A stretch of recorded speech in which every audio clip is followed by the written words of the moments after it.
Olá! Na aula de hoje nós vamos falar sobre a fase folicular. A primeira fase é denominada fase folicular, que dura aproximadamente 14 dias. Ela varia de 9 a 23 dias. Essa fase recebe este nome porque os folículos ovarianos estão em processo de desenvolvimento. Na imagem que vocês estão vendo, está informando. Essa fase se inicia com a menstruação, que dura em média de 10 a 14 dias, e os sintomas são cólica e fraqueza. Mas o que são folículos ovarianos? Eles são encontrados nos ovários e abrigam os óvulos imaturos, que serão liberados gradativamente ao longo da vida reprodutiva da mulher. Então, como vocês podem ver na imagem, esses são os folículos e quando acontece o tempo exato, um deles será liberado. A fase folicular começa no primeiro dia de sangramento, como eu já falei, e vai até o dia da liberação do óvulo.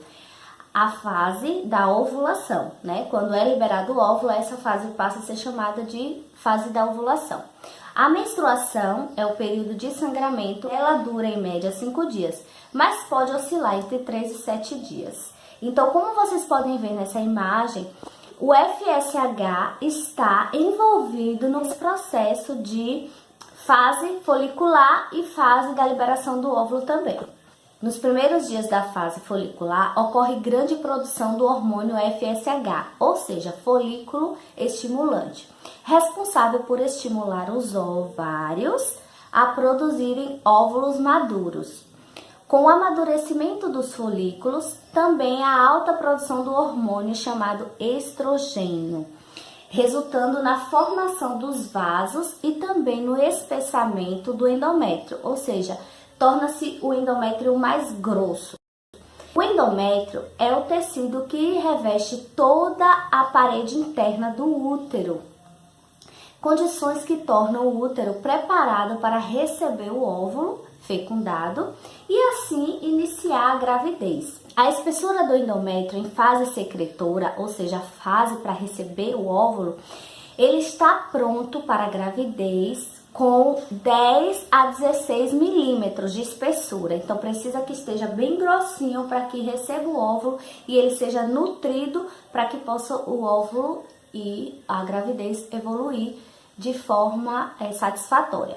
Ao final dessa fase, o principal folículo continua seu desenvolvimento e crescimento, secretando mais estrogênio e secretando mais rápido, levando ao pico por volta do 10º dia. Em geral, o principal folículo aumenta de tamanho, né? Claro. A secreção de estrogênio continua bastante elevada nesse período, garantindo que o óvulo esteja em condição de ser liberado para que seja fecundado. Outra característica dessa fase é a mudança que ocorre no muco do colo uterino, o qual se torna fino e aquoso. Então, acontece o engrossamento da parede uterina, mas o colo uterino, que é essa parte que vocês estão vendo, ele se torna fino e aquoso. Então, essas alterações consistem na preparação do útero para a possível chegada dos espermatozoides e, consequentemente, a fecundação. Então, você deve observar os sinais e sintomas dessa fase, pois está próximo da ovulação. E assim você conseguir saber o dia da ovulação e, consequentemente, conseguir a fecundação. Então, essa foi a aula de hoje. Te espero na próxima aula.